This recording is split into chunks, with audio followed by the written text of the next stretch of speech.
Hello students, welcome to filler form YouTube channel. Filler form YouTube channel पे आप सभी NET aspirants का स्वागत है।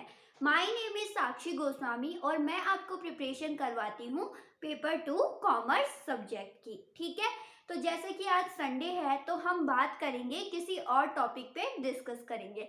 तो आज का जो हमारा टॉपिक है वो रहेगा कि जैसे कि आप सभी को पता है आपकी जो आंसर कीज है जो 2021 में जून का एग्जाम हुआ था उसकी आ चुकी है, राइट। आई होप सभी स्टूडेंट्स ने अपने आंसर कीज को मैच भी कर लिया होगा। ठीक है, तो अब कुछ बच्चों को ये कंफ्यूजन रहता है कि मैम किस तरीके से हम अपना जो है परसेंटेज निकालें, परसेंटाइल कैसे निकालें, एक्सपेक्टेड कट ऑफ कितनी आएगी, इस बार रिजल्ट क्या रहेगा, हमारा कट ऑफ में किस तरीके से नंबर आएगा, कितने अगर नंबर हमारे बन रहे हैं तो हम कट ऑफ में आ सकते हैं। ठीक है, तो आज की वीडियो में हम इन सभी जो डाउट्स हैं इनकी क्या करेंगे, इनका डिस्कशन करेंगे।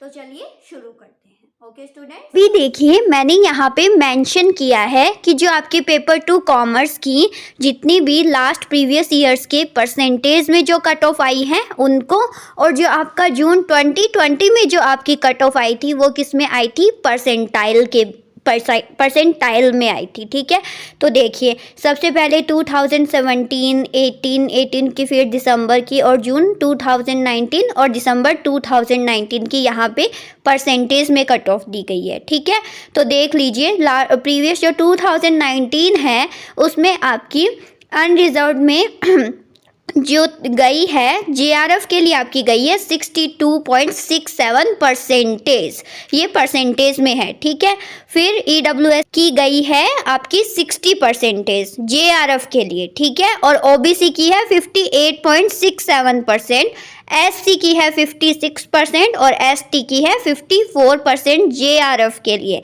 और नेट के लिए अनरिजर्व्ड की गई है 55.33, ईडब्ल्यूएस की 50.67 और ओबीसी की 50.67, एससी की 48 और एसटी की 47.33। तो देखिए स्टूडेंट्स क्या होता था, जब तक 2019 में जो आपका रिजल्ट आया था लास्ट दिसंबर में, तब तक आपके जो रिजल्ट आता था वो किस में देते थे, परसेंटेज में। पर जब लास्ट आपका 2020 का जो एग्ज़ाम हुआ ना जून में, उससे ये एनटीए वाले किस में जो कॉमर्स सब्जेक्ट है ना उसका जो उन्होंने रिजल्ट दिया है वो किस में दिया है, उन्होंने परसेंटाइल में। अब हम जानते हैं परसेंटेज और परसेंटाइल के बीच का अंतर, क्या डिफरेंस है इनमें। ठीक है, क्योंकि आप देख सकते हो जेआरएफ के लिए परसेंटाइल कितना गया है, 99.35, तो ऐसे लगेगा हमें ये परसेंटेज है। काफ़ी स्टूडेंट्स की डाउट आए थे इसमें, लेकिन ये परसेंटेज नहीं है स्टूडेंट्स, ये परसेंटाइल है। अब क्या होता है ना, पहले क्या होता था, जो सब्जेक्ट होता था हमारा, जैसे और भी जैसे सब्जेक्ट होते हैं पॉलिटिकल साइंस, मैनेजमेंट, इकोनॉमिक्स, इन सब में अभी भी परसेंटेज में ही आते हैं, पर कॉमर्स में ऐसा कर दिया कि परसेंटाइल में आ रहे हैं। अब इसके पीछे का रीज़न क्या है कि जो नेट एक्सपीरियंस है ना, बहुत ज़्यादा कॉमर्स सब्जेक्ट के जो है बहुत ज़्यादा स्टूडेंट्स हैं जो इस सब्जेक्ट से नेट का एग्ज़ाम देते हैं। ठीक है, तो इसके लिए क्या करना पड़ता है कि मतलब बहुत सारे जो है उसमें आपने देखा होगा 2 डेज हमारे एग्ज़ाम हुए थे और 2 शिफ्ट में, यानी टोटल 4 शिफ्ट में एग्ज़ाम हुए थे। ठीक है, जो लास्ट अभी एग्ज़ाम हुए हैं। ठीक है, लेकिन आपने देखा होगा और जो सब्जेक्ट होते हैं उनके एक दिन में ही एग्ज़ाम हो जाते हैं, या तो एक शिफ्ट में ही या ज़्यादा से ज़्यादा 2 शिफ्ट में। ठीक है, तो कॉमर्स में बहुत ज़्यादा स्टूडेंट्स अपीयर होते हैं, इस वजह से क्या हो सकता है कि एक शिफ्ट का जो एग्ज़ाम है, जो आया है, पेपर बनाया गया है, वो थोड़ा इजी हो, मॉडरेट लेवल का हो। ठीक है, और एक हो सकता है जो सेकंड शिफ्ट में या नेक्स्ट डे जो शिफ्ट है उसमें थोड़ा हार्ड हो। ठीक है, तो इस स्टूडेंट के बीच में ये हो जाता है कि इस शिफ्ट हमारा जो वाला जो शिफ्ट था उसमें तो क्या हुआ है, ज़्यादा हार्ड आया है, तो क्या जाएगी, हमारा तो नंबर नहीं आने पाएगा, क्योंकि जो ऑलरेडी जिनका इजी आया है उनका कट ऑफ में नंबर आ जाएगा पहले।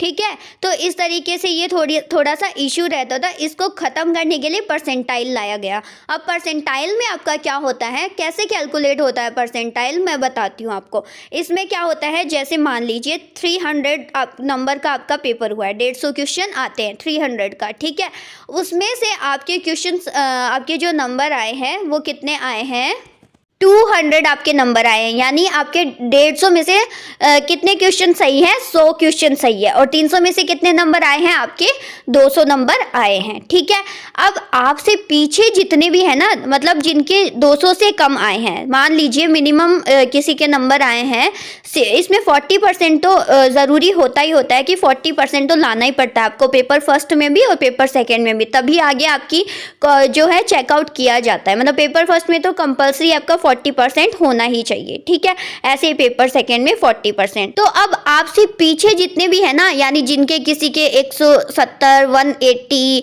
या फिर 189, मतलब 200 से नीचे नीचे जिसके भी नंबर्स आए हैं, ठीक है, और आपके 200 है, तो उनके बीच का गैप देखा जाएगा। ठीक है, कि आप दूसरे बच्चों से कितने ऊपर हैं और आपसे कितने बच्चे ऊपर हैं। ठीक है, तो ये गैप देखा जाएगा और फिर टोटल जो कॉमर्स सब्जेक्ट में जितने भी स्टूडेंट्स अपीयर हुए हैं ना, उनसे डिवाइड किया जाएगा, यानी 100 में पहले मल्टीप्लाई किया जाएगा जो आपका गैप है ना उसको, कि कितने ऊपर आप हो और स्टूडेंट से, यानी कितने नंबर आए हैं आपके और कितने ऊपर हो आप। ठीक है, और फिर जो टोटल स्टूडेंट्स हैं उनसे डिवाइड कर दिया जाएगा। ठीक है, और फिर आपका निकल के आएगा, क्या निकल के आएगा, परसेंटाइल निकल के आएगा। अब ये देखिए कि जिनका जीआरएफ क्लियर है उनका 99 क्यों आया है, सोचिए आप क्यों आया होगा, क्योंकि वो सबसे ऊपर है। जो टॉप 6% होते हैं उनका ही तो जीआरएफ क्लियर होता है ना, तो ऑफकोर्स उनका कहाँ से स्टार्ट होगा, 94 से 99 के जो आएंगे परसेंटाइल, जो ऊपर होंगे और बच्चों से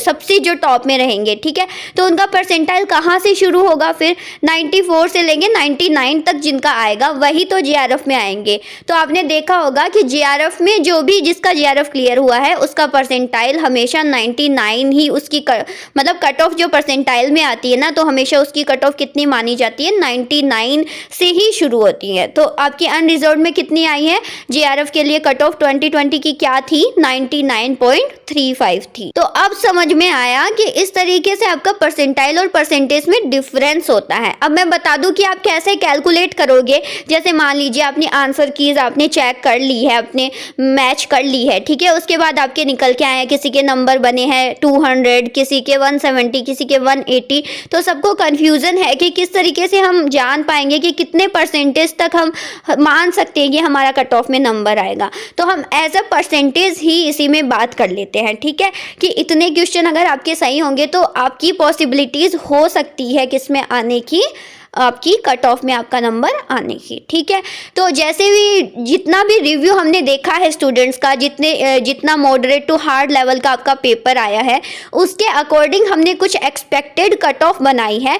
हो सकता है वो एज इट इज़ हो और थोड़ा हो सकता है ऊपर नीचे हो, तो हम आपसे वो शेयर कर लेते हैं कि क्या रह सकती है थोड़ी बहुत, मतलब कि एक्सपेक्टेड है कि कितनी रह सकती है जो हमारा लास्ट पेपर हुआ है 2021 का, उसकी कट ऑफ। देखिए साथ ही साथ एक और बात कि आप परसेंटेज निकालोगे कैसे, है ना, तो मैं ये बता देती हूँ। जैसे मान लीजिए फॉर एग्जांपल टोटल आपके 150 क्वेश्चन है, पेपर फर्स्ट के 50 क्वेश्चन और पेपर सेकंड के 100 क्वेश्चन। ठीक है, और 150 क्वेश्चन में से आपके अगर टोटल 100 क्वेश्चन क्या है, सही है।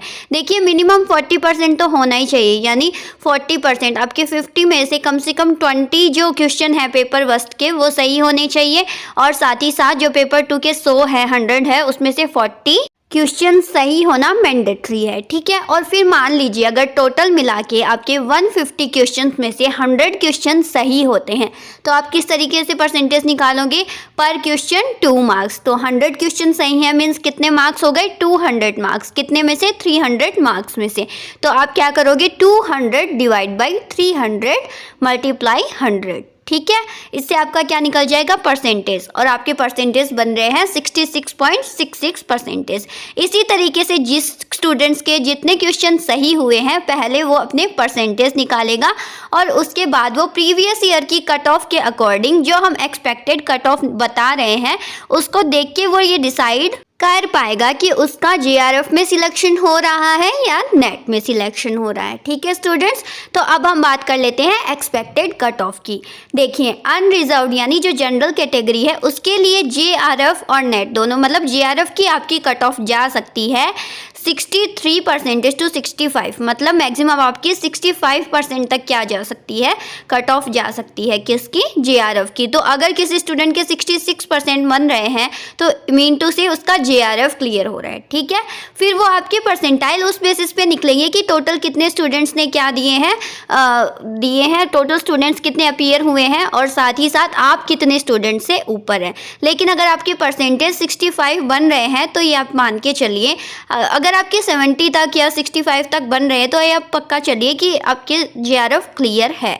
और अगर आपके 55 से 56 परसेंटेज बन रहे हैं मीन टू से आपका नेट क्लियर होने के चांसेस है, ठीक है।